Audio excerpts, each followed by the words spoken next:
Oh, that's what Terry was telling me yesterday. Okay, so by having these different receptors, pharmaceutical companies can develop drugs that would primarily dilate the bronchioles and not have as strong an effect. It will increase heart rate, but not to the level, you know, it will increase it from 70 to maybe 78 or 80, not to 120 or 130. What happened to your son? He was playing soccer and... Yeah, it would just increase it early, but not, and then he would be, I mean, I put a stop to it when I found out, but that's not what the drugs are for.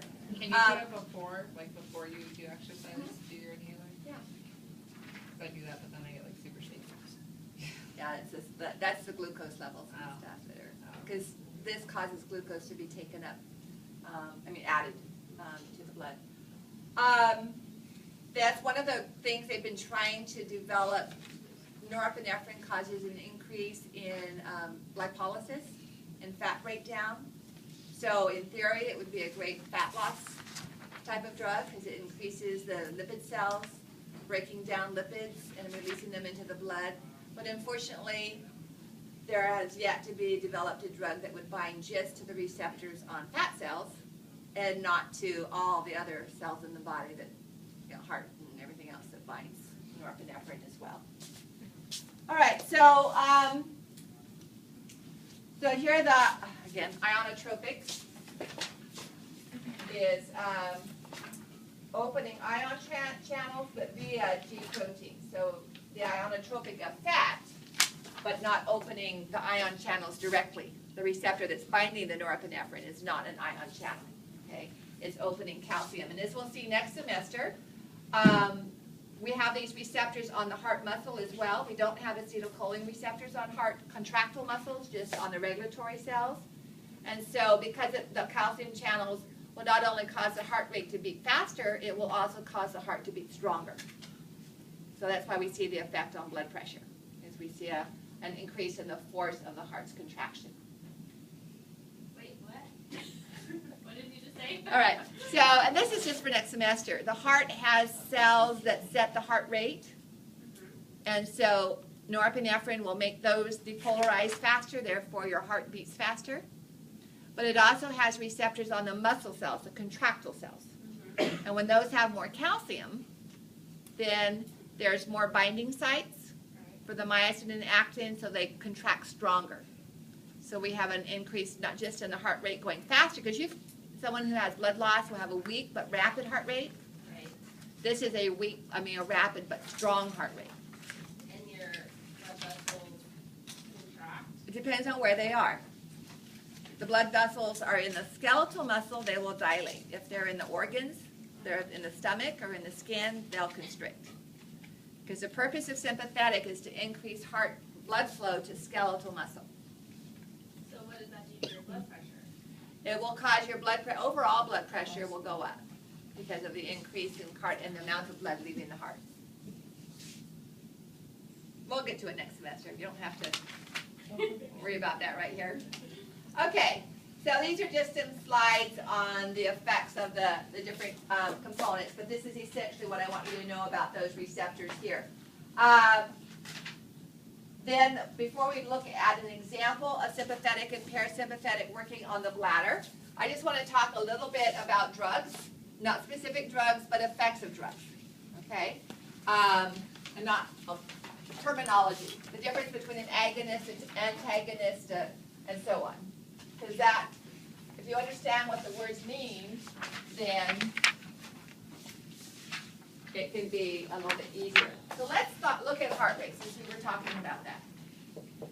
Let's say that we want to, someone has congestive heart failure, okay? And we want to increase the force of their heart's contraction. So the goal is to increase contractile force.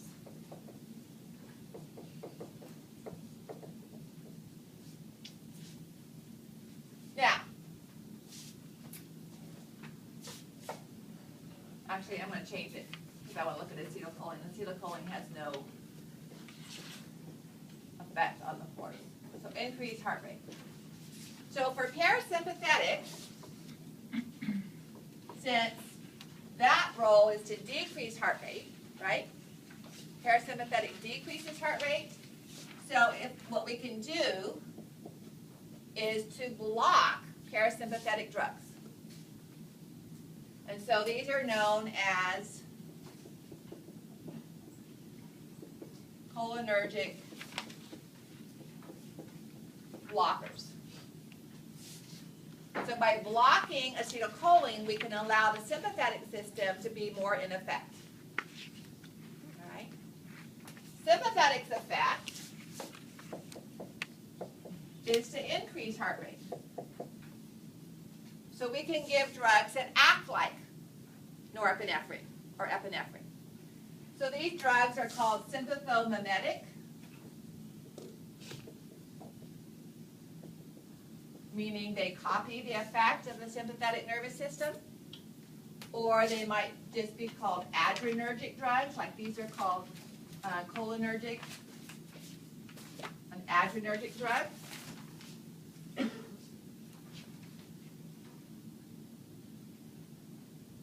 Same thing, all right? Or we might, another word for the same thing would be a norepinephrine agonist. Agonist means it does the same thing, it supports the same thing. Or this could be an acetylcholine antagonist. It's going to do the same thing as a cholinergic blocker. Now, norepinephrine is taken up by the cell that released it and broken down by either monoamine oxidase or catechol-transferases. So we can increase the amount of norepinephrine by just increasing the amount of norepinephrine that's already there. Okay? So an MAO inhibitor would prevent norepinephrine from being broken down as rapidly. That's the amount of the drug that was actually, the hormone, the neurotransmitter that was actually released would be there longer. So you get the idea, we can do one or both sides of the seesaw. Now, if we reverse this, and I'll give you a few more minutes to finish copying it down, and let's say that we want to lower heart rate. Instead of heart rate, we could be talking about the bladder. Okay? We want to decrease the bladder's, urge. Someone that feels like they have to go to the bathroom all the time. All right, we would want to do the opposite effect. So we would want to, if we wanted to decrease the person's urge to go to the bathroom, we would give them adrenergic drugs or sympathomimetic drugs or norepinephrine agonists, because that would do the opposite. It would cause the bladder wall to relax. All right, let's say someone's had surgery and they can't go to the bathroom. Okay, maybe they've used catheters for too long a period of time, and so we're trying to train them back to being able to go to the bathroom on their own. So now our goal is to increase parasympathetic activity. All right. So for the bladder, now our goal is to increase urination. So we want to increase this side and decrease this side. All right?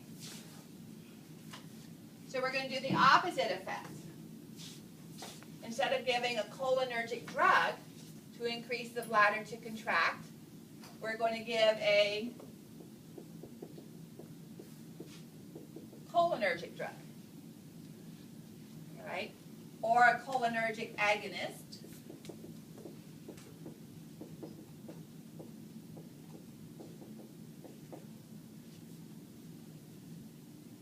Or inhibit the enzyme that breaks down acetylcholine. What's the enzyme that breaks down acetylcholine? Acetylcholinesterase. All right? So we would give acetylcholinesterase. The abbreviation for acetylcholine is ACH, so sometimes you just see that. Instead of writing out the whole thing. Okay. So all of these would increase the amount of acetylcholine. to have the effect on increasing urination. It's going to increase acetylcholine everywhere, all right? So you can have side effects. Diarrhea. Okay. Anything that's going to have a cholinergic effect. So on this time now we want to block the sympathetic. So we could have adrenergic blockers.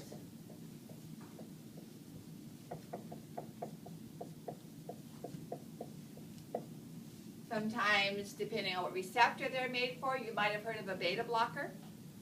That's usually for heart blood pressure. Someone has high blood pressure may take a beta blocker. All right. So adrenergic blockers,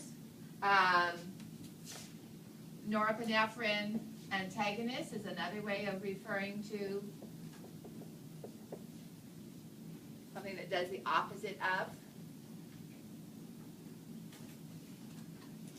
So again, you can do seesaw. Okay. So you can block one and enhance the other, or you can reverse. But these are common terms for drugs that will do one or the other. And obviously, if you take a cholinergic drug and an adrenergic blocker, you're going to be really pushing it to one side, and you're going to have more likely to see side effects. Yes?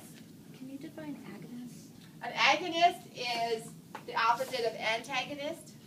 So an antagonist is against, an agonist is for. So it would mimic the cholinergic effect.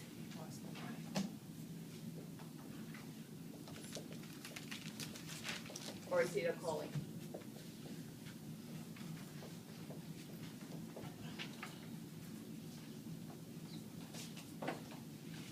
All right, so just to illustrate what we're going to finish up here on the autonomic nervous system is I give a description. This is just for illustration, okay, of what's going on. So the normal process for urination is the urine is made in the kidneys as the blood is filtered, and it's constantly draining down the tubes into the bladder. And even a baby doesn't have voluntary control doesn't constantly dribble urine. Okay, it'll pee at certain times or urinate at certain times, not just constantly. And so that's because the urinary bladder muscles are relaxed and the sphincter is constricted. So as that occurs, the bladder fills with urine and it starts to stretch the bladder wall. That sends a sensory signal back to the spinal cord, and then the motor response is for the sphincter to relax and the bladder contracts, and the baby wets their diaper because they're wearing a diaper. Okay. We'll leave until next semester the voluntary. You don't relax your sphincter until you're actually in a place where it's okay to go to the bathroom. So here's a picture of the bladder. Maybe a little higher so those of you in the back can see it. All right.